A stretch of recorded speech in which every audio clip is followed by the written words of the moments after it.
Good morning dear students, कैसे हैं आप लोग। हमारे बीच के जो छोटे छोटे क्वेश्चंस थे वो कंप्लीट हो गए थे। आज हम एनसीईआरटी बुक के एक्सरसाइज का क्वेश्चन स्टार्ट करते हैं, जहाँ पे हमारा क्वेश्चन नंबर फर्स्ट है।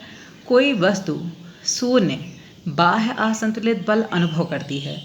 कोई वस्तु शून्य बाह्य असंतुलित बल अनुभव करती है।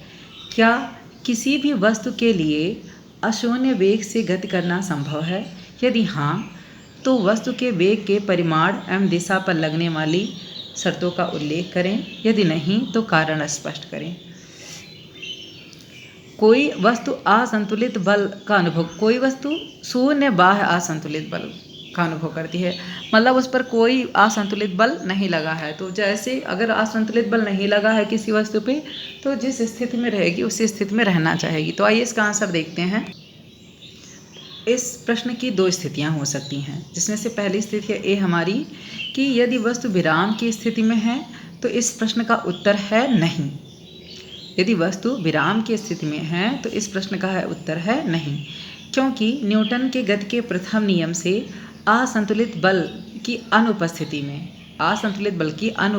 में वस्तु अपनी प्रारंभिक स्थिति में ही रहती है। मतलब अगर उस पर कोई बाह्य बल नहीं कार्य करता है तो वह वस्तु जिस स्थिति में रहती है उसी स्थिति में ही रहती है। दूसरी स्थिति में, यदि किसी गतिमान वस्तु पर कार्यरत सभी बलों का परिणामी बल शून्य हो। यदि किसी गतिमान वस्तु पर कार्यरत सभी बलों का परिणामी बल शून्य हो तो वस्तु का कुल प्रारंभिक वेग अशून्य होता है। वस्तु का कुल प्रारंभिक वेग अशून्य होता अर्थात शून्य नहीं होता है। मतलब वो जिस वेग से गतिमान रहेगा उसी वेग से गतिमान रहेगा। तो इस स्थिति में प्रश्न का उत्तर है हाँ। तो ये दो स्थितियां हैं उसकी। एक तो पहली स्थिति आपको बताया गया है जिसमें नहीं, क्योंकि न्यूटन की गति के पहले नियम में आपको बताया गया अगर उस पर कोई असंतुलित बल नहीं लग रहा है तो अपनी प्रारंभिक स्थिति में ही रहना चाहेगी, जिस स्थिति में रहती है उसी स्थिति में रहना चाहेगी।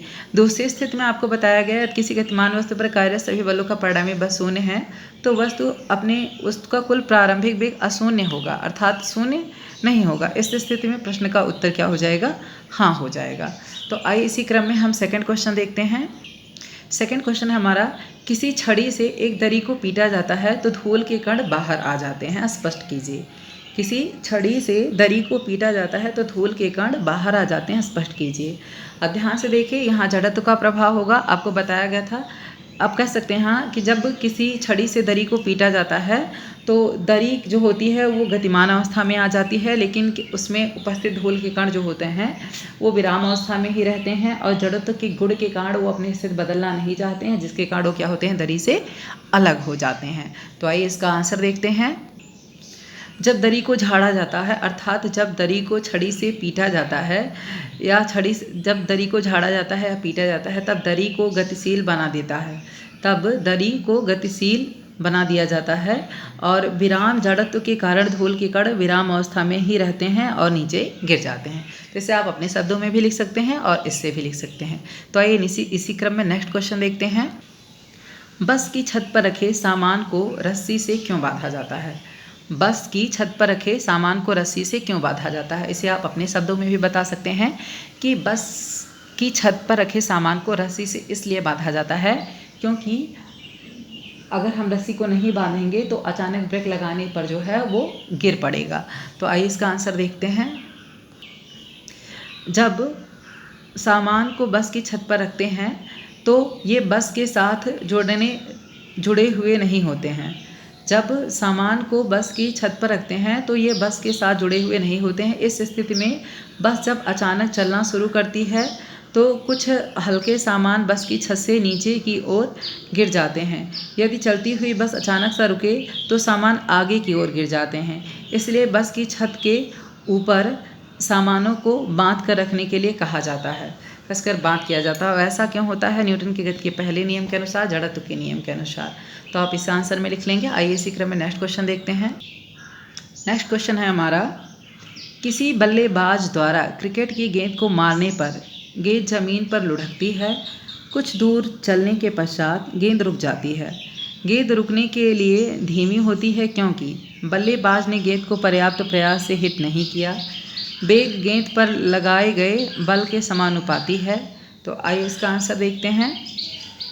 देखिए ये ऑप्शंस हैं इसके, ये 2 ऑप्शंस हैं मेरे ख्याल, क्योंकि बल्लेबाज ने गेंद को पर्याप्त प्रयास से हिट नहीं किया, बेग गेंद पर लगाए गए बल के समानुपाती है। तो आइए आगे के ऑप्शन देखते हैं। थर्ड ऑप्शन है गेंद पर गति की दिशा के विपरीत एक बल कार्य करता है। फोर्थ है गेंद पर कोई असंतुलित बल कार्य करता है, अतः गेंद विरामावस्था में आने का प्रयत्न करती है। तो इसका आंसर हो जाएगा हमारा सी। गेंद पर गति की दिशा के विपरीत एक बल कार्य करता है।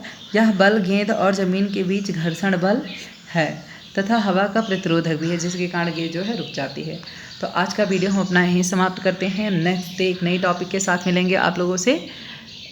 अगर आपको हमारे दिए हुए वीडियो पसंद आ रहे हैं तो हमारे चैनल को लाइक करिए, सब्सक्राइब करिए, शेयर करिए। तो नेक्स्ट एक नई वीडियो के साथ आपसे मिलते हैं। धन्यवाद।